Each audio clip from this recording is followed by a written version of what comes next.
New Zealand کی team بین الاقوامی سازش کا شکار ہو کر پاکستان سے جا چکی کرکٹ کا ٹور اپنا منسوخ کرنے کے بعد. اور وہ پنجابی میں کہتے ہیں نا کہ جب کسی گاؤں میں چوری ہوتی ہے اور اس کے بعد آپ کھوجی کو بلاتے ہیں اور کھوجی جب چور کو ٹریس کرنے کی کوشش کرتا ہے تو وہ پنجابی میں بولتے ہیں کھرا لبنا، کھوجی کھرا لب رہے. تو یہ جو کھرا اس کا ملتا ہے نا آپ کو، یہ آپ کو ہندوستان میں ملتا ہے. میں نے کل بھی آپ سے ذکر کیا تھا کہ انڈین فارن منسٹر کی سٹیٹمنٹ آن ریکارڈ ہے جس میں اس نے کہا کہ فیٹف میں پاکستان کا نام صرف اس وجہ سے ہے کیونکہ ہماری کوششیں. یہ Indian foreign minister on record کہہ رہے ہیں. یہ بھی آپ کو یاد ہوگا مودی صاحب نے کریڈٹ لیا کہ جی بنگلہ دیش کو ہم نے علیحدہ ایک ملک بنوایا، پاکستان کو توڑا، اس میں بھی ہمارا ہاتھ تھا. یہاں پہ بھی انہوں نے یہ بات کی. اچھا دوسری بات یہ ہے کہ جس طرح انڈین فارن منسٹر کی یہ سٹیٹمنٹ کل میں آپ سے ڈسکس کر رہا تھا، اسی طرح میرے سامنے یہ دی گارڈین کا ایک آرٹیکل ہے جو کہ ایک انڈین جرنلسٹ نے لکھا اگست 21 2021 کو، اور انہوں نے کہا کہ نیوزی لینڈ کی ٹیم جو پاکستان کا دورہ کرنے آ رہی ہے کرکٹ کا، اس کے اوپر ٹیررسٹ اٹیک ہو سکتا ہے، اس کی اطلاعات ہیں. یعنی کہ انہوں نے پہلے سے ہی کام کرنا شروع کر دیا تھا. And they were basically trying to build the foundation کہ کس طرح سے پاکستان میں انٹرنیشنل کرکٹ کی بحالی کو روکا جائے، دھچکا دیا جائے، کیونکہ انڈین کرکٹ بورڈ جو ہے وہ بگ فور میں آتا ہے اور وہ اس سے بہت زیادہ پیسہ جنریٹ کرتے ہیں، ان کی اکانومی کو بہت بوسٹ ملتا ہے. تو باوجود اس کے کہ پی ایس ایل کے لیے انٹرنیشنل پلیئرز پاکستان آئے، باوجود اس کے کہ کچھ عرصہ پہلے شہزادہ ولیم، شہزادی کیٹ مڈلٹن پاکستان آئے، باوجود اس کے کہ بہت سارے فورن جرنلسٹ، وی لاگرز پاکستان آتے ہیں، اپنے وی لاگز بناتے ہیں، پاکستان کی تعریف کرتے ہیں، ایک سینس آف سیکیورٹی انہیں یہاں پہ ملتا ہے، بہت مہمان نوازی کی بات کرتے ہیں کہ لوگ بڑے مہمان نواز ہیں یہاں کے، باوجود اس کے کہ ہم نے بے شمار ایسی چیزیں دکھا سکیں، لیکن اس کے باوجود نیوزی لینڈ جو ہے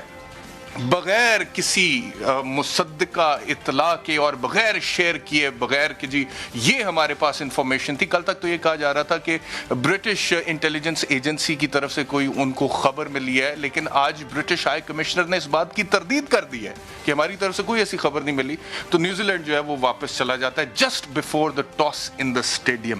امریکن بائکرز پاکستان میں گھوم رہے ہیں، آج کل گھوم رہے ہیں، ابھی کا میں آپ کو شارٹ دکھاتا ہوں، اور وہ پاکستان کی تعریف کر رہے ہیں کہ جی یہاں پہ تو بڑا زبردست ماحول ہے. تو this is the ground reality of Pakistan right now. On ground foreigners اس وقت پاکستان آ رہے ہیں and given the fact کہ اب پاکستان کا جو ایک ویژن ہے کہ ہم ٹورزم کو فروغ دینا چاہتے ہیں، اپنی ٹورسٹ سائٹس کو باہر کے لوگوں کے لیے کھولنا چاہتے ہیں، اور اس پہ کسی نہ کسی حد تک کچھ نہ کچھ گورنمنٹ امپلیمنٹ کرنے کی کوشش کر رہی ہے. گو کہ میرے بہت سارے تحفظات ہیں کہ جس لیول پہ کوششیں ہونی چاہیے اس لیول پہ نہیں ہو رہی ہیں. تو یہ انٹرنیشنل پالیٹکس اور بین الاقوامی سازش اور ففتھ جنریشن وارفیئر اور ہائبرڈ وار ہوتی ہے جو کہ کل پاکستان میں ہوا ہے. تو آپ سمجھیے، اس بات کو سمجھیے کہ جی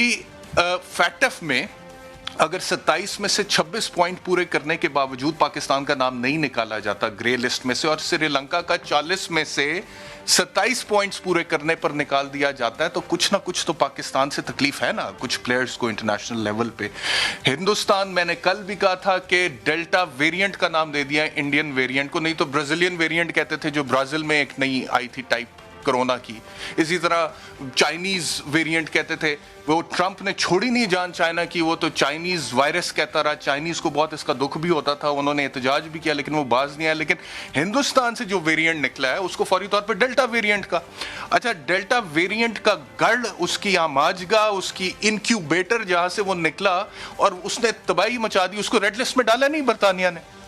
اور پاکستان کا نام کل ریڈ لسٹ سے نکالا. اب یہ بھی دیکھیں، یہ بھی سمجھنے کی بات ہے کہ کل نیوزی لینڈ کی ٹیم جاتی ہے جی دورہ منسوخ کر کے کہ یہاں پر کوئی سیکیورٹی تھریٹ ہے، اور ریڈ لسٹ سے پاکستان کا نام کل نکالا جاتا ہے to give an impression that the international community, some of the players in the international community are not biased towards Pakistan. تو یہ سب کچھ اگر ہو سکتا ہے تو ایسے بھی ہو سکتا ہے، اور پاکستان نے اس کا ڈٹ کر مقابلہ کرنا ہے. ہم نے یہ دیکھنا ہے کہ آنے والے دنوں میں، اور امریکہ کی بہت زیادہ ڈیمانڈز ہیں پاکستان سے اس وقت. وہ چاہتے ہیں کہ گورنمنٹ آف پاکستان ایک سرٹن طریقے سے طالبان کے ساتھ ڈیل کرے، لیکن جو ہمارے پرائم منسٹر ہیں وہ افغانستان کی ریکگنیشن کے حوالے سے انٹرنیشنل لیول پر باتیں کر رہے ہیں.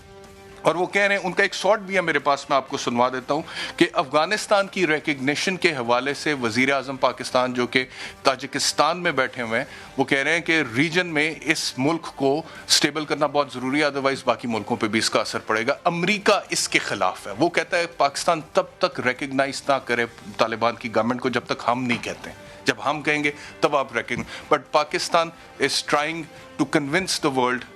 دا کنٹریز ان دا ریجن, کہ افغانستان کو سٹیبل ہونا چاہیے.